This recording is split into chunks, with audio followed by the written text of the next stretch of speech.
Ramai Mak Saleh dan main Malaysia sekarang ini. Inilah pemain-pemain Harimau Melaya sekarang ini, suka atau tidak.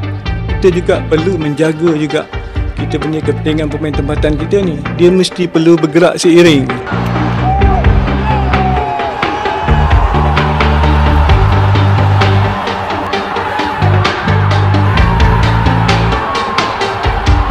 Semangat yang inginkan anak-anak Jati bermain terpulang, pilihan di tangan sendiri. Yang pentingnya kita menang.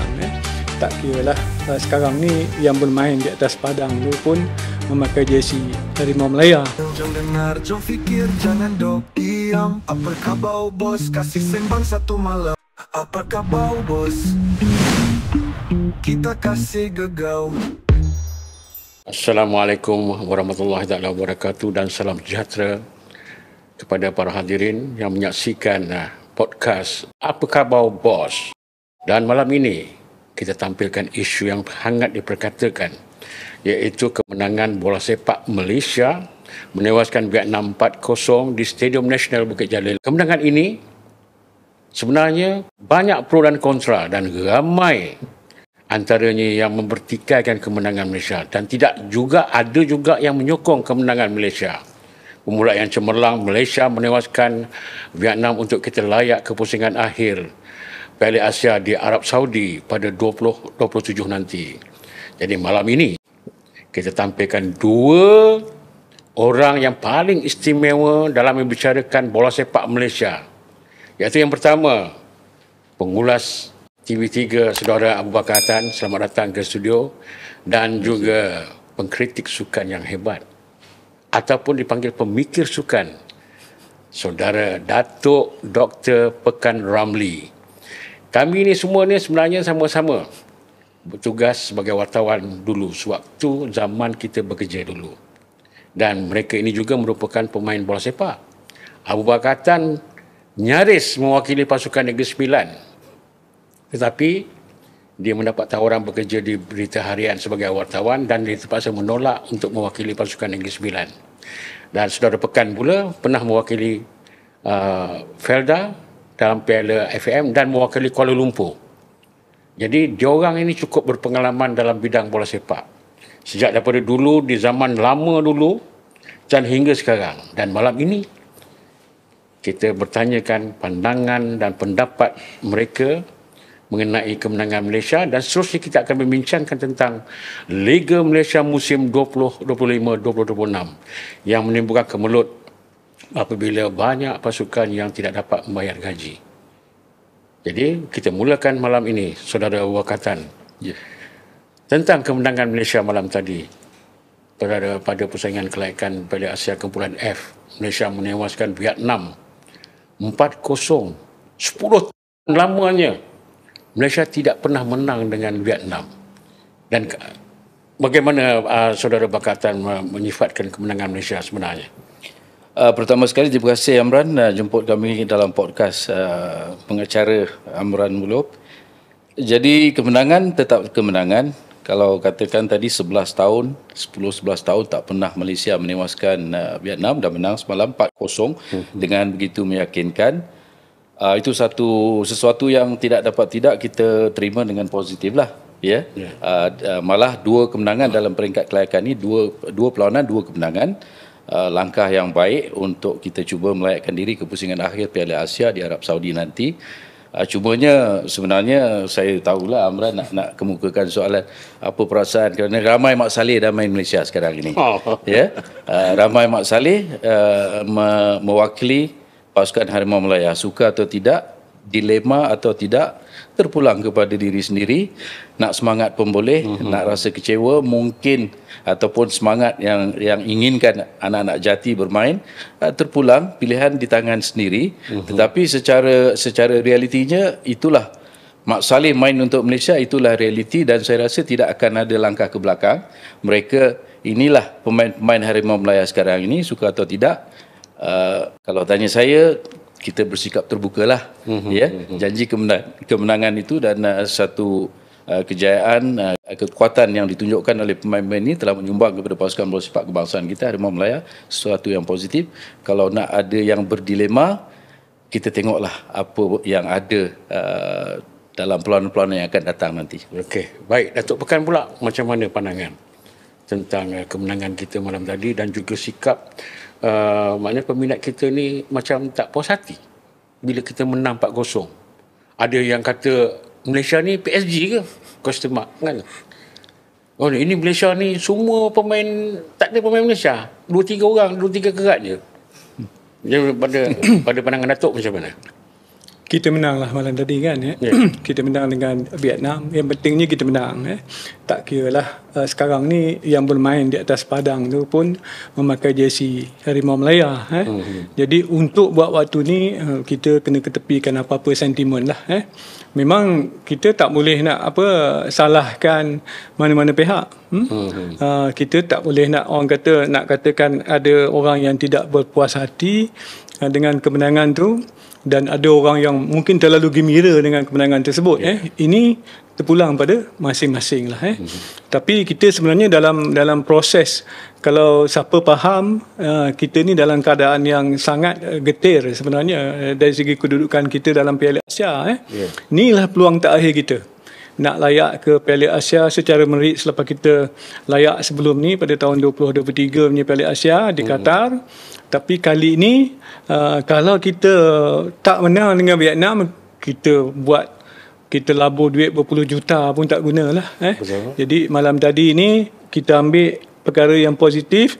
Kita menang dengan Vietnam, kita ketepikan dulu sentimen sama ada yang nak terima ke, yang tak nak terima ke, sebab yang bermain di padang tu cuma sedikit je anak tempatan. Tetapi kita berbalik kepada this is orang kata proses yang sedang kita buat sekarang, satu revolusi yang kita buat. Sebab kalau kita lihat kepada revolusi ni, makna revolusi itu pun revolusi bola sepak negara kita, kita kena tahu satu perubahan yang berlaku secara radikal dan juga besar-besaran, sama ada secara paksa ke ataupun secara terhormat ke ataupun orang kata disukai ataupun tidak.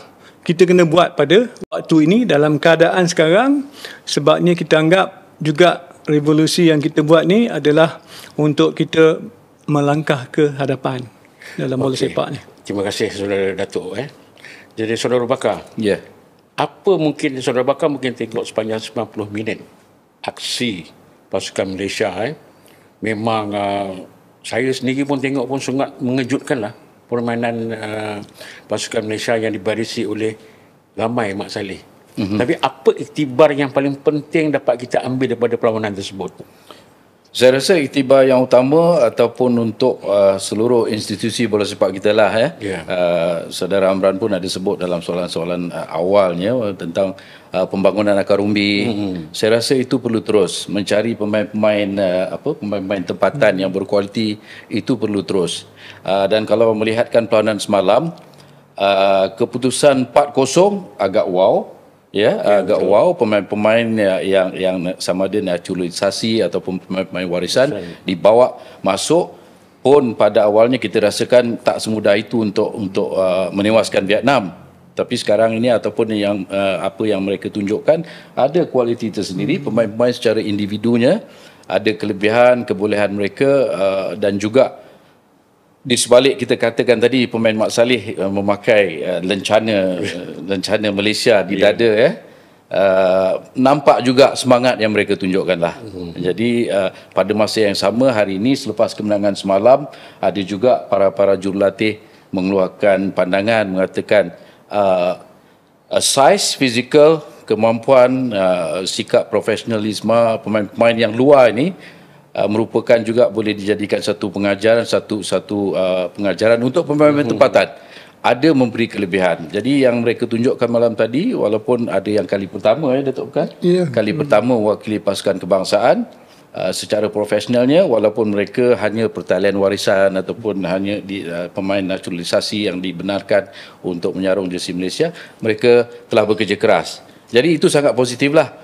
Bukan saja dapat menewaskan Vietnam, tapi kemenangan 4-0 tu menunjukkan sesuatu kepada kita semualah, ya, yang suka yang tak suka, tapi semangat perjuangan mereka ada juga di situ, walaupun kita carilah siapakah pemain tempatan di situ, ada seorang dua, tetapi memakai jersey Malaysia, mereka telah menunjukkan permainan kualiti individu yang baik, yang sememangnya kalau dikatakan inilah revolusi.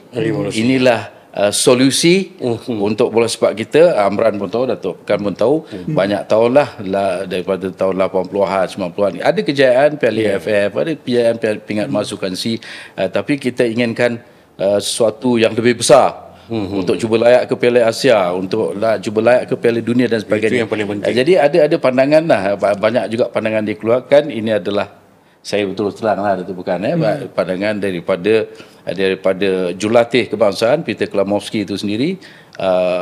Ini adalah satu revolusi, dan solusinya, inilah solusinya.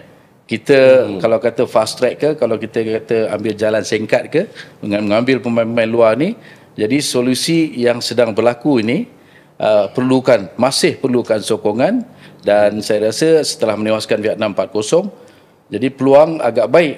Jadi itulah sama-sama yang, kalau sebagai peminat bola sepak yang tegar, mengetepikan soal sentimen, kalau kata kita nak sokong pasukan ini, sokonglah pasukan ini. Datuk, kita tengok Datuk, ramai yang berpendapat bahawa bila pasukan Malaysia dibarisi oleh pemain-pemain import daripada luar kan, maknanya pemain-pemain tempatan dah macam tak ada tempat dah. Itu ada pandangan daripada jurulatih tempatan yang sebelum ini memberi pandangan mereka kan, seperti Santok Singh dan beberapa pemain-pemain lain kan. Mungkin Datuk boleh perjelaskan lebih lanjut lagi. Dia beginilah, kita melihat perbezaan pendapat ni. Mereka ada hak, semua ada hak. Kalau pemain legend kita pun, mereka pun ada hak untuk menyuarakan pendapat masing-masing. Jurulatih tempatan pun ada hak juga untuk menjaga kepentingan mereka. Tetapi kita tidak bolehlah menganggap pendapat yang diberikan oleh mana-mana pihak sekalipun. Kita perlu raikan pendapat ni. Kita tidak boleh mengatakan pendapat mereka ni tidak betul. Mereka ni orang kata tidak berfikiran moden, seolah-olah macam tidak menerima proses ataupun revolusi yang kita buat. Tetapi kita mengambil pendapat ini, kita meraihkan pendapat ini supaya tidak ada kecaman-kecaman yang boleh orang kata melihat kepada netizen kita seolah macam tidak menghargai sumbangan yang dah diberikan oleh kita punya legend-legend kita, dan juga seolah-olah kita juga tidak mementingkan kita punya bakat-bakat tempatan, termasuk orang kata kerjaya jurulatih-jurulatih tempatan kita. Tetapi yang paling penting kat sini bagaimana kita nak merapatkan jurang perbezaan tersebut. Jadi dekat sini kita kena juga mengambil kira, di samping kita ada menggunakan pemain tempatan, kita juga perlu memastikan bahawa pemain import ataupun pemain warisan, tapi kita juga perlu menjaga juga kita punya kepentingan pemain tempatan kita ni. Dia mesti perlu bergerak seiring. Tak bolehlah pemain warisan kita dah ada ni, sekarang kita tumpu pada pemain warisan saja. Yang tempatan ni kita anak tirikan terus. Tak boleh. Sebab kita tahu warisan ni sampai bila. Kalau kita tengok negara-negara Eropah pun, mereka pada peringkat awal juga menggunakan pemain naturalisasi dan juga ada juga pemain warisan mereka. Tetapi sekarang mereka dah sampai kepada satu tahap mereka tidak perlu lagi menggunakan pemain-pemain warisan ataupun pemain-pemain naturalisasi ini. Begitu juga dengan Jepun. Suatu ketika dulu mereka ada 3 pemain naturalisasi daripada Brazil. Tetapi bila mereka dah sampai kepada satu tahap permainan mereka, kualiti permainan mereka dengan kemampuan teknikal individu pemain-pemain Jepun sudah meningkat naik, mereka dah tak perlu kan untuk mengharapkan kepada pemain naturalisasi dan juga pemain warisan. Itu sebabnya kalau kita melihat sekarang, yang perlu kita melihat ke hadapan ialah bila kita mempunyai pemain-pemain yang bermain dalam liga-liga yang begitu kompetitif di Eropah sana, bila mereka kita bawa bermain ataupun kita mendapat mereka sebagai pemain warisan, kita lihat permainan malam tadi dengan pasukan Vietnam, yang kita tahu corak permainan pasukan Vietnam ni dia memang keras, Tetapi kerana pemain-pemain warisan kita ni sudah orang kata sudah biasa dengan corak permainan yang begitu kompetitif, begitu keras di Eropah sana, jadi mereka tidak ada masalah bermain dengan pasukan Vietnam. Jadi inilah elemen ini yang perlu pemain-pemain tempatan lihat. Bukan saja melihat dari segi kemampuan teknikal individu mereka, tetapi juga dari segi kesungguhan mereka di dalam padang seperti mana yang kita tunjukkan, seperti mana yang mereka tunjukkan. Pemain-pemain profesional ni, sikap profesional mereka di dalam padang. Kita tengok walaupun pertama kali mereka beraksi dengan pasukan kita, dengan pasukan Harimau Melaya, walaupun ramai yang pertikaikan tentang lineage mereka dan sebagainya, tetapi mereka buktikan bahawa dalam bola sepak ini bila berada dalam padang mereka tak hiraukan semua itu. Mereka akan bermain bermati-matian. Kita agak terkejut juga. Jadi inilah perkara-perkara yang perlu dicontohi oleh pemain-pemain tempatan kita. Jangan melihat daripada aspek yang negatif saja, tetapi jadikanlah mereka ini sebagai satu cabaran dan juga untuk orang kata meningkatkan daya saing pemain tempatan kita, supaya semakin lama semakin ramai pemain tempatan kita yang boleh sekurang-kurangnya dapat mengimbangi mereka seperti mana Arif Aiman. Semalam kita bercakap tentang mungkin Hidalgo ke, ataupun kita bercakap tentang Holgado tu dengan Figueiredo ke. Tetapi sebenarnya kita jangan lupa semalam pemain yang saya anggap pemain yang paling menjelah dalam padang, antaranya yang paling menjelah ialah Arif Aiman dengan 2 assist dan hampir juga menjaringkan gol. Jadi kita nak ramai lagi pemain yang boleh seperti mana kita lahirkan Arif Aiman. Barulah nanti apabila pemain-pemain tempatan kita ni dapat orang kata diketengahkan beraksi dalam liga-liga yang kompetitif di luar negara, dan mereka dah biasa dah lali dengan keadaan itu, bila balik mewakili negara kita, kita akan dapat melihat satu standard pasukan kebangsaan kita yang tinggi seperti mana yang ditunjukkan oleh berapa ramai pemain warisan yang bermain malam tadi. Itulah macam Datuk cakap tadi kan, satu pelajaran dan pengajaran yang terbaik kepada pemain lokal kan. Saya melihat semalam bila diorang ni pemain-pemain warisan ni terlepas bola, diorang kejar balik. Saya rasa minta maaf lah saya cakap kan. Pemain kita bila lose ball atau hilang bola, diorang tak kejar lagi dah. Dia biarkan. Jadi inilah mungkin ada pengajaran yang patutnya pemain kita tengok macam mana kesungguhan, komitmen yang diorang berikan. Mungkin Bakar boleh. Ya, betul Amran. Saya rasa komitmen itu, pengajaran itu memang impact daripada kemenangan semalam, daripada persembahan prestasi yang ditunjukkan oleh pemain-pemain warisan ataupun naturalisasi itu, ada kesannya kepada pemain-pemain kita yang duduk di luar, yang bermain dalam pasukan-pasukan Liga Malaysia, yang seperti disebut oleh seorang dua jurulatih. Lihat, ini ada perbezaannya, kualiti, fizikal, kesungguhan itu memang ada impact dan pengajaran kepada pemain-pemain tempatan. Tapi saya nak mencelah sikit tentang Datuk Pekan cakap tadi tentang contoh untuk ke depan.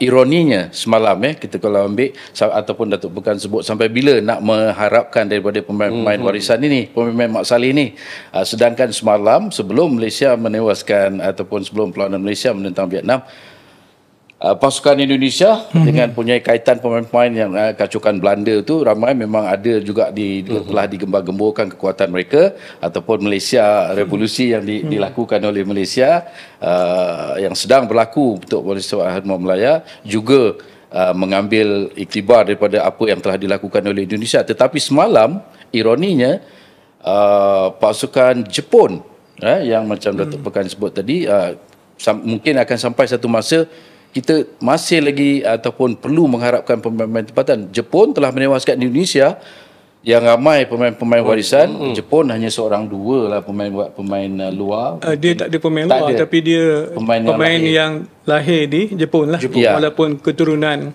mix lah. Jadi Jepun tetap pemain-pemain tempatan mereka menewaskan Indonesia yang dibarisi rata-rata pemain warisan, pemain Mak Saleh. Jepun menang 6-0. Jadi kalau kita harapkan semalam, persembahan semalam mungkin itu satu permulaan yang sangat baiklah. Kita harus berbangga.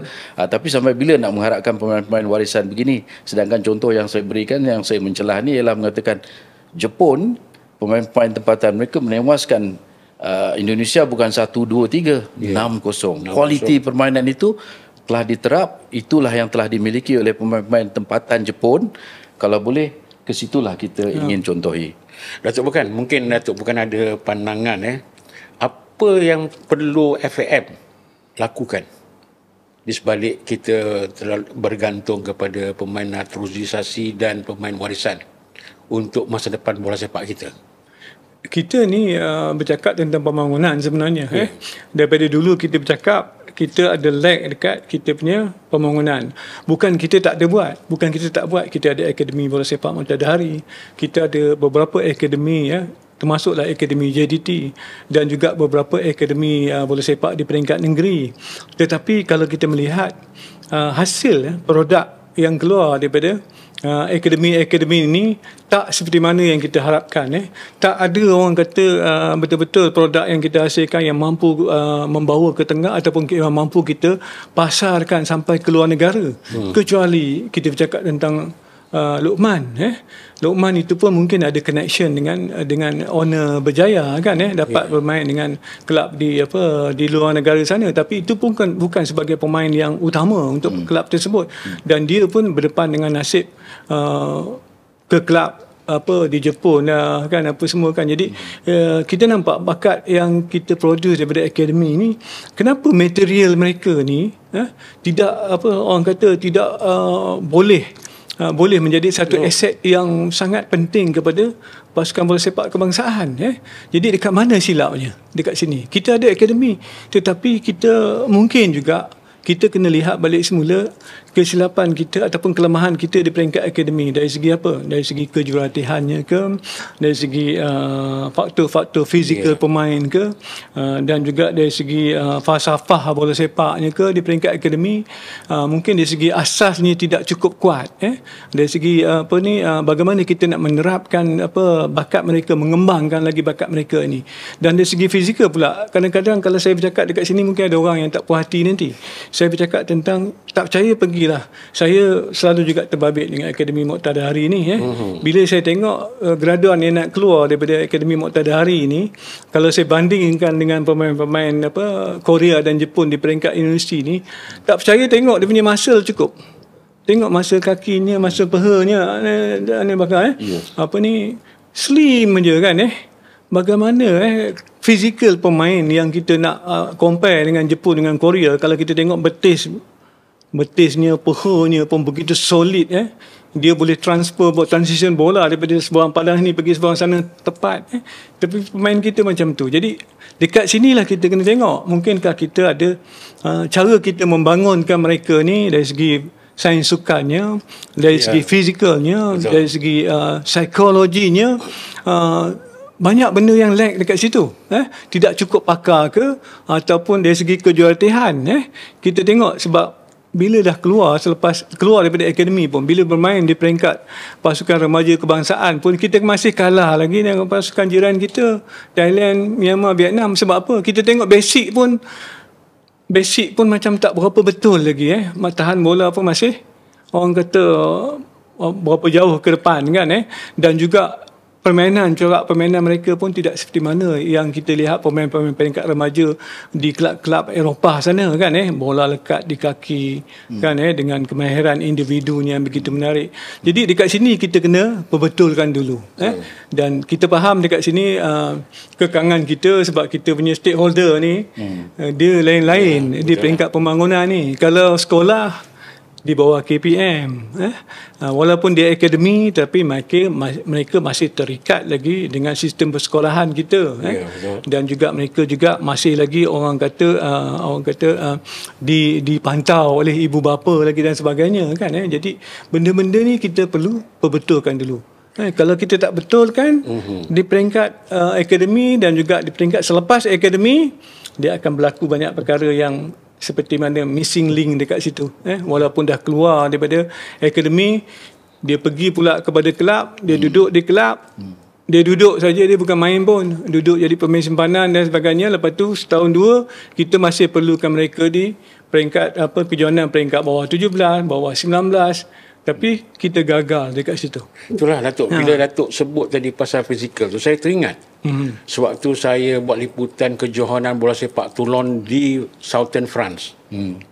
Malaysia tak pernah dapat peluang beraksi di kejohanan Toulon yang diadakan setiap musim panas bulan Jun. Betul. Sebab connection jurulatih Claude Leroy. Jadi kita masuk. Saya teringat sewaktu Malaysia menentang Brazil, kita kalah 3-0. Kebetulan ketika itu Tengku Abdullah Sultan Ahmad Shah sebagai timbalan presiden ketika itu hadir. Dia bercakap dengan jurulatih Brazil. Dia kata, Brazil team very good. Strong. No. Tall. Dia cakap kan. No. Dia cakap, you see, Bebeto, small. Romario, small. But very strong. Oh, baru Tengku Abdullah pun kata, oh ya. Jadi mungkin bakal boleh komen sikit. Ya, itu saya Faktor saya fizikal ni. Faktor fizikal termasuk dalam skop pembangunan akar umbi lah. Dan hal-hal faktor fizikal ni, pemain-pemain Malaysia dari kecil harus minum susu, Jepun dah transformasi dan sebagainya. Kita ataupun kita talent identification, mengenal pasti talent mengikut size yang tertentu. Kita nakkan centre back yang at least pun 5'11", 6'1", 6'2". Yeah. Contohnya, itu kita dah cakap banyak tahun lah. Ya, daripada tahun 80-an dulu, saya sendiri pun masih ingat waktu itu antara artikel yang serius saya pertama di bawah ataupun permintaan mendiang Datuk Paul Moni Samuel FM tentang pembangunan akar umbi, maksudnya dah bercakap tentang kita macam mana nak transformkan badan besar, nak dapat Datuk Pekan dah sebut dengan mendalam tadi, ketul di betis pemain-pemain kita nampaknya masih lagi pipih, masih lagi slim dan sebagainya pembangunan. Jadi saya nak kaitkan tentang senario bola sepak kita sekarang, saya rasa saya boleh pecahkan kepada 3 komponen. Satu adalah matlamat ataupun perancangan jangka pendek, instant result, yang mana itu telah sedang diuruskan oleh TMJ lah. TMJ, yes. TMJ yang teramat mulia, TMJ mencari solusi, melaksanakan satu revolusi. Setakat ini saya rasa tak perlu sentuh lah. Semalam selepas perlawanan itu, nampaknya Klamowski, jurulatih kebangsaan kita pun begitu emosi, menginginkan, mengharapkan janganlah ada perpecahan, semuanya harus memberi tumpuan, sokonglah pasukan kita. Kita satu perpaduan yang sangat penting. Bola sepak inilah tim kita. Ya, Mat Saleh ke, Kacok ke, orang Malaysia dulu duduk dan sebagainya. Tak kisah itu. Satu komponen adalah daripada tentang pasukan kebangsaan. Nampaknya sedang baik. Semalam pun dah bukan senang-senang, menang 4-0 lawan Vietnam. Wow. Itu saya rasa dah okey. Yang keduanya adalah tentang apa yang Amran sebut, adakah politik, rebutan jawatan dan sebagainya di FAM, MFL. Di FAM misalnya. Bagaimana mereka menguruskan, kerana pasukan-pasukan ataupun pembangunan banyak lagi diuruskan, dikendalikan bawah pengurusan FAM. Itu perlu dibaik pulih. Itu kita perlu mencari jalan macam mana FM juga perlu berubah. Kita harapkan selarilah perlu berubahlah dengan national team sekarang ni. Nampaknya kita dah boleh biarkan berjalan dengan sendiri, dengan agak baik, dengan agak positif. Ketepikan dulu soal sentimen kenegaraan dan sebagainya. Itulah pemain Malaysia. Itu 2 FM. Itu satu komponen lagi. Itu memang perlu diperbaiki, sokongan akademi dan sebagainya, liga-liga amatur negara dan sebagainya. Itu satu komponen. Satu lagi komponen ialah perjalanan liga. Amran ada sebut tak bayar gaji. Itu juga satu komponen yang penting. Nak diselarikan dengan national team punya pengurusan yang sekarang ini, kita nampak kita boleh beri kepercayaan yang penuh. Ya, jadi FAM punya pengurusan dan juga perjalanan liga, MFL, Malaysian Football League, yang mana buat masa ni banyak isu-isu tak bayar gaji. MFL juga dibelenggu jugalah bagaimana 2-3 kelab tutup, gulung tikar. Bola sepak telah bermain di Malaysia selama 100 tahun lebih, 103 tahun, tapi buat kali pertamanya Pahang dah gulung tikar, Kedah tak mampu, pasukan-pasukan lain jenis Sarawak dah tak ada, Perak juga begitu. Jadi komponen liga juga harus diteruskan, perlukan pembaikan. Kerana dalam peringkat liga juga perlu, di peringkat liga juga penting untuk mendukung asas-asas pembangunan akar umbi. Pemain yang 18, 19, 20 pemain-pemain muda ni kan. selain daripada pasukan kebangsaan, walaupun tak ada masuk pasukan Harimau Melaya, tetapi komponen daripada FAM perlu kita cari kat mana silapnya, apa yang perlu diperbaiki. Begitu juga dengan pengandalian, penganjuran liga kita.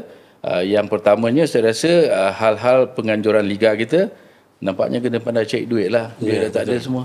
So Datuk, kita sentuh pasal Liga Malaysia musim 2025-2026 yang akan bermula tidak lama lagi. Jadi Liga Super kali ini tidak ada gergasi Kedah Darul Aman. Hijau kuning tak ada dah. Termasuk Perak.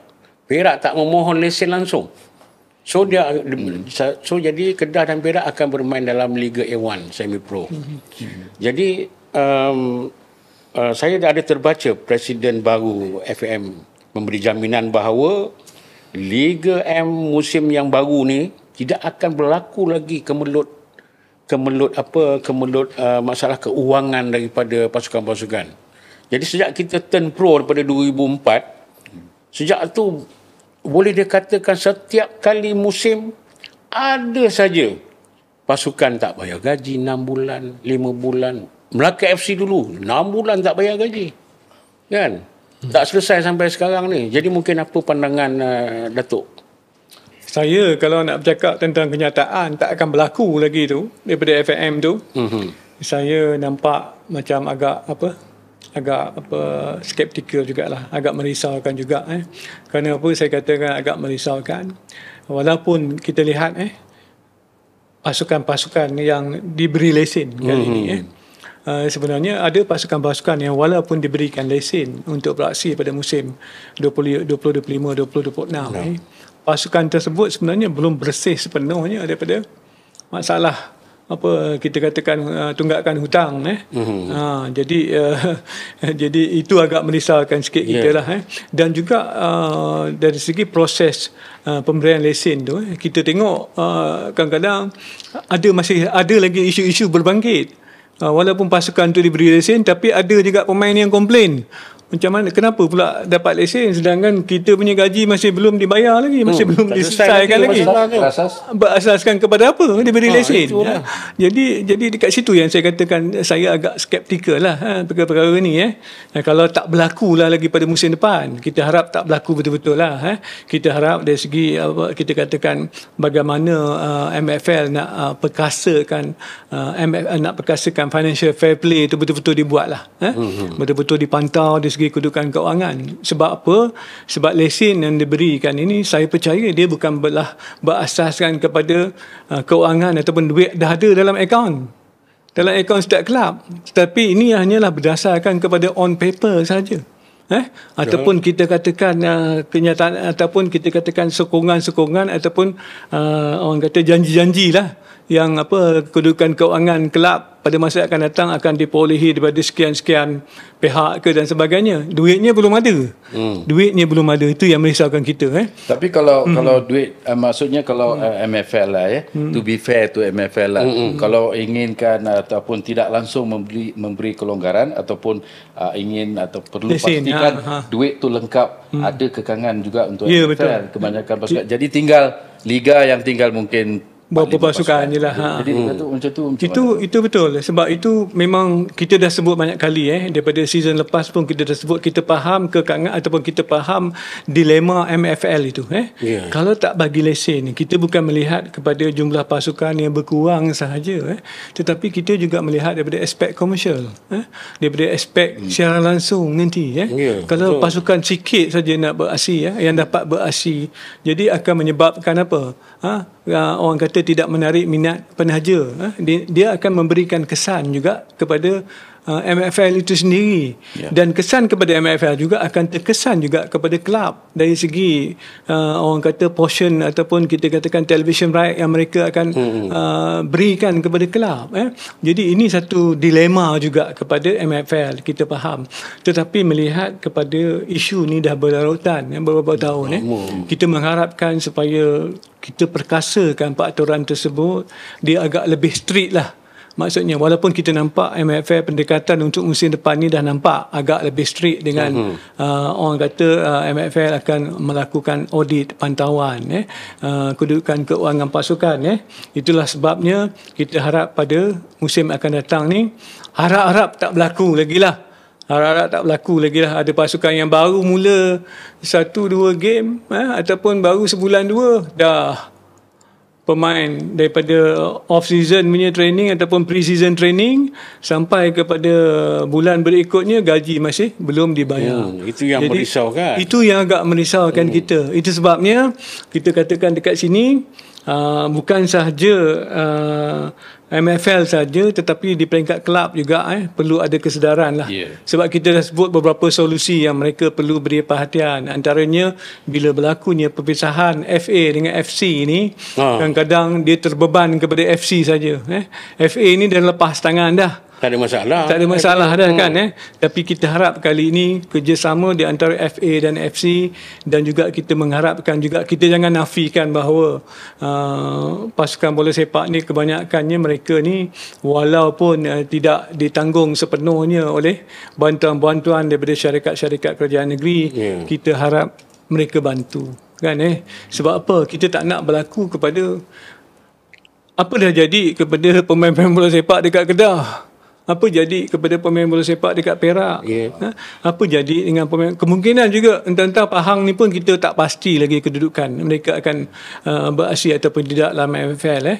Dan juga beberapa negeri lain, Perlis dah tak ada dalam kita punya dalam Sarawak kan. Jadi kita harap pemain-pemain ni hala tuju mereka ke mana?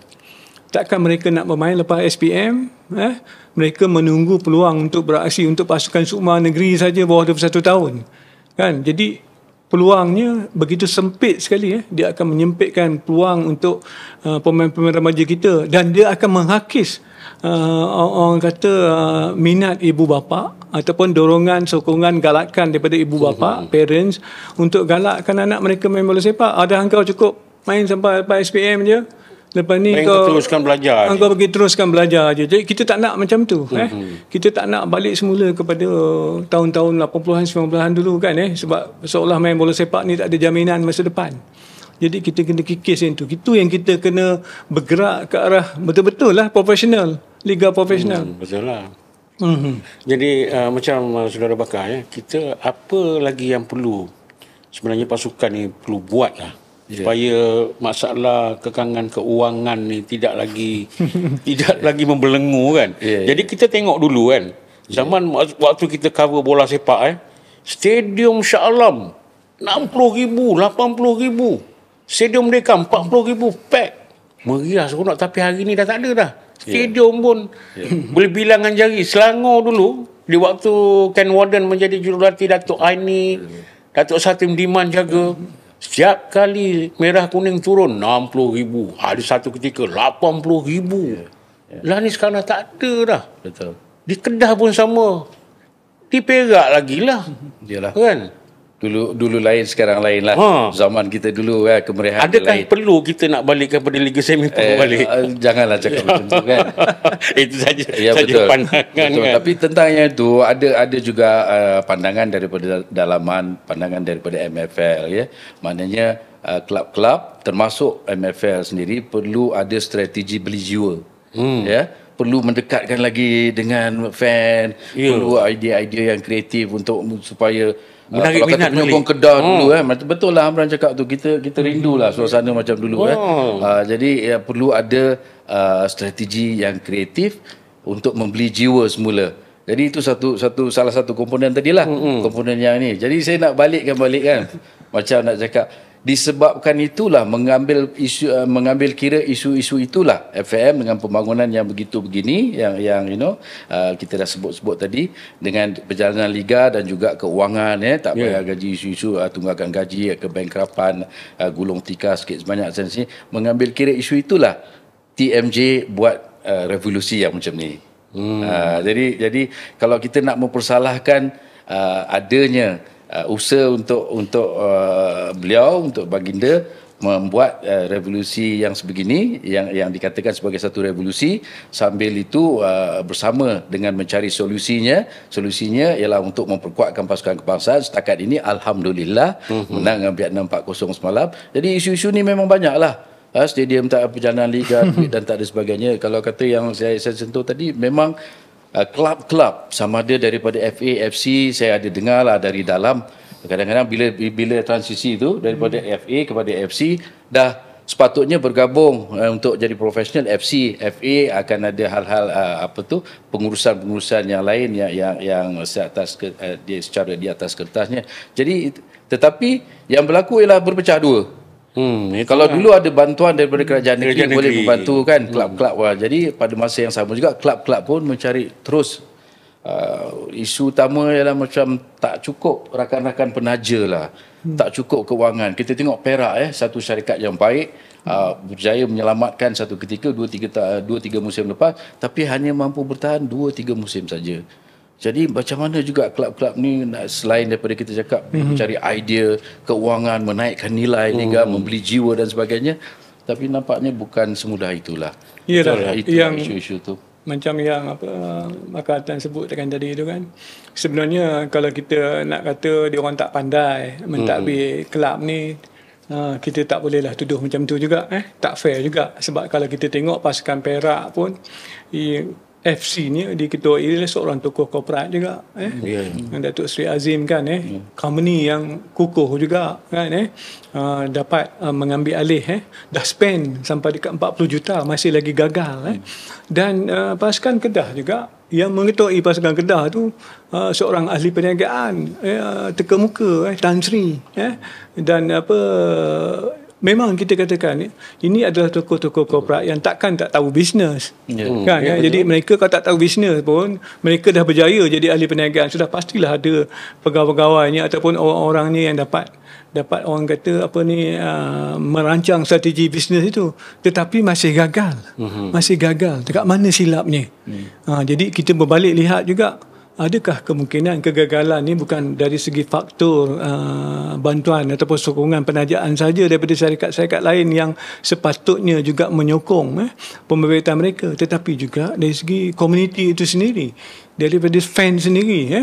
Kita nampak dah Perak dah buat macam-macam dah usaha, tapi fan tak datang juga ke stadium, fan tak juga memberikan sokongan. Sama dengan Kedah. Jadi ada sebenarnya elemen-elemen lain sekarang ni yang tidak sama dengan kalau kita nak sebut masa zaman semi pro dululah kan, dari segi faktor kurangnya hiburan-hiburan lain yang mengganggu tumpuan, ataupun yang boleh orang kata mengalih fokus penyokong kepada bola sepak ni. Sekarang ni dah banyak sangat gangguan, itu pun kita kena tengok. Dan satu lagi aspek paling besar saya nampak, kebanyakannya pasukan kita dah sebut bila nak start liga profesional dulu, kita ada kelab nak start liga profesional tapi kelab tak ada stadium. Banyak pasukan tak ada stadium. Stadium ni merupakan satu aset ataupun property yang sangat bernilai, terutama kalau di Eropah kita tengok dia akan menjadi satu property yang boleh kita sandarkan dengan menjual naming right-nya. Contohnya kalau pasukan Arsenal, dia ada stadium, dia jual kepada Emirates, dia partnership dengan Emirates. Dengan penajaan tersebut dah dapat menampung kos untuk pasukan tu kan. Tapi kita ni mungkin JDT je yang ada, yang lain-lain ni sibuk leasing ataupun terpaksa sewa sana, terpaksa sewa sini. Jadi bagaimana mereka perolehan dari segi revenue stadium itu dapat menampung, membantu kelab untuk survive. Jadi itu antara perkara yang paling penting sekali sepatutnya kita perlu lihat. Jadi kat sini kita tengok mana FAM lah kena betul-betul membantu kelab-kelab ni jugalah. Sekarang ini pengurusan kelab lebih banyak kepada Malaysian Football League lah, MFL. Tetapi pada masa yang sama macam agak janggal ataupun itulah sistem kita. Maksudnya pada masa yang sama kelab-kelab ni juga ada FA dia, Persatuan Negeri masih ada di situ, yang mana Persatuan Negeri ni bernaung pula di bawah FAM. Jadi kalau saudara Amran kata FAM kena bantu, iyalah secara langsung atau tidak langsung FAM pun juga ada di situ, ada ruang-ruang, ada kriteria-kriteria yang memang FAM pun juga kena bantu selain daripada MFL bersama-sama dengan kelab sekarang ini, football club, FC seluruh negeri seluruh negara. Jadi memang kena saling membantulah. Itulah, kalau boleh tak saya katakan gini, kalau kerajaan Bantu apa? Bantu cari duit lah. cari bantu duit lah. Boleh tak saya katakan sekarang ni kerajaan negeri, why not bantu sedikit kepada pasukan-pasukan negeri ni, sebab dia mewakili negeri. Ada yang masih bantu, Masih ada bantu. yang tak berapa bantu. Tapi ada yang tidak. Tapi kadang-kadang kita nampak bantuan tu tidak bolehlah secara terang-terang sangat dinyatakan kepada ni. Kadang-kadang adalah keadaan politik kita sekarang ni kan kalau nyatakan kerajaan negeri memberikan kepada bola sepak, adalah dia menjadi mangsa serangan ataupun politicking Tapi attack. Datuk, ada juga ungkapan yang katakan dia dah FC, dia dah profesional, dia sepatutnya cari duit sendiri. Betul, Tetapi bola sepak kita faham lah, masih perlu Perlu bantuan. Sebab bola kita tak macam EPL, well known over the world. Okey Amran, EPL kalau kita tengok EPL punya sumber pendapatan utama untuk kelab kita tengok yang pertama dari segi television right. Television right. Kemudian dari segi kita katakan pendapatan revenue lain, satu home punya ticket collection, kemudian television right, dan juga lain-lain pendapatan lain-lain pendapatan termasuk merchandising dan sebagainya. Ini all over the world pendapatan mereka. Television right saja dah cukup memberikan pendapatan satu-satu kelab tu. Kalau kita tengok macam kalau home, pendapatan untuk home je dah 600-700 juta pound setahun. Belum masuk television right lagi. Sebabnya itu yang mereka boleh jual. Kalau macam television right, EPL tu boleh jual. Kalau China ada 10 TV station yang nak beli television right, dah berapa pendapatannya? Betul? Tapi nak bandingkan kita ni belum sampai. Tak boleh sampai. Tak sampai lagi. Tapi kita ada beli Liga Thailand. Ada disiarkan di Malaysia. Tapi mungkin sekejap je orang tengok kan. Lama tak adalah dia punya benefit kepada return kepada commercial tadi tu. Kalau kita tengok macam Japan ni, style dia J-League tu, dia engage with community, every team tu. Itu sebab dia ada gambar Osaka, dia ada Kawasaki Verde, sebab Kawasaki tu akan orang menjadi orang kata sumber keuangan utama kepada yang fund kepada pasukan tu, syarikat tu. Jadi kita ni ada, tapi kita tahulah nak pergi ke arah tu. Tanya selalulah ataupun kerajaan negeri pun saya dengar Amran saya dengar, saya tahulah. Maknanya kerajaan negeri pun kadang-kala bertanya balik kepada kelab FC, walaupun itu kelab daripada negeri mereka, apa yang kita dapat, return of investment. Apa nak bagi? Kita bila bercakap dengan penaja ni 3 juta habis, tapi apa yang benar-benar penaja ataupun kat situlah susahnya kelab-kelab ini. Penajaan, bercakap tentang penajaan ni kita dulu, saya pun pernah involve dalam penajaan ni juga kan. Kita present kepada kita punya GLC pun, dia akan tanya ROI ni apa. 1.3 ke minta 1 juta, 3 juta ROI kena bagi kan. Selalu syarikat korporat akan macam tu. Tetapi ada juga kelab kenapa tak mampu mendapat penajaan ni. Ada beberapa kelab saya dapat tahu mereka tak buat pun benda tu kan. Mereka tak ada proper, orang kata proper way ataupun proper process, paper yang ataupun dia kena present kepada mana syarikat korporat. Tak buat pun, walaupun ada CEO kadang-kadang kelab ni, tapi mereka tak buat. Mungkin mereka tak tahu kalau nak buat, tapi bukan masalah. Kalau tak tahu nak buat, mungkin boleh hire, outsource kepada mana-mana agensi yang boleh berusaha ke arah tu. Tapi ini masih lagi menunggu. Akhirnya agak-agak masa mula liga tu boleh dapat kononnya 4-5 bulan. Dalam 4-5 bulan, 6 bulan dah liga berjalan, duit pun tak masuk. Akhirnya masalah muncul lagi kan, berhutang lagi. Jadi itu antara kita katakan masalah yang masih lagi membelenggu kelab kita yang tidak diuruskan secara profesional.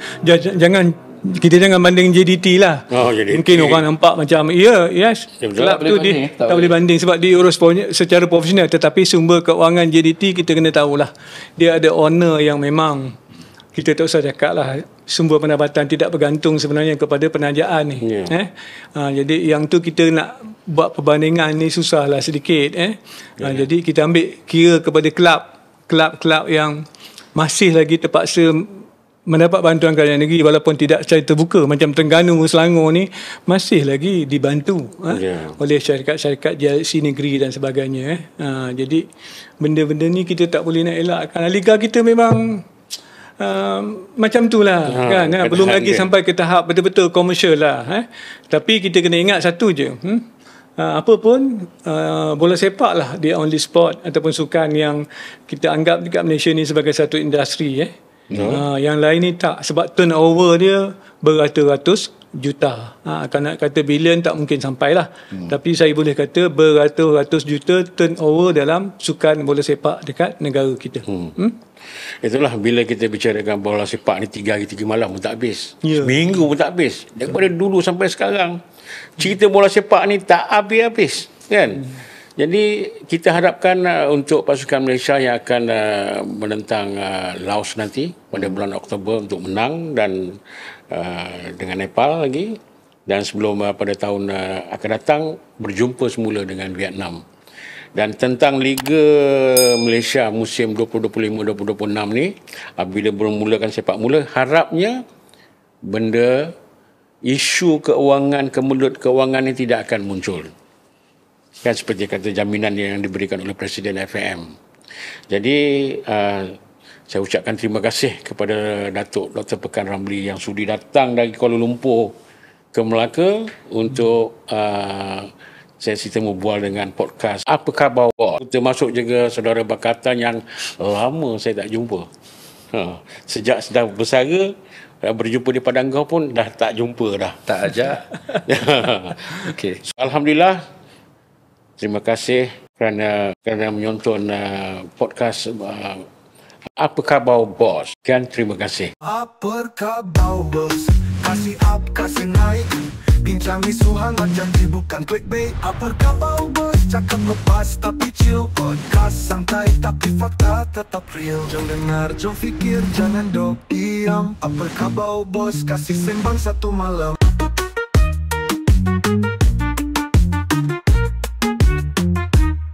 Apa khabar bos? Kita kasih gegau.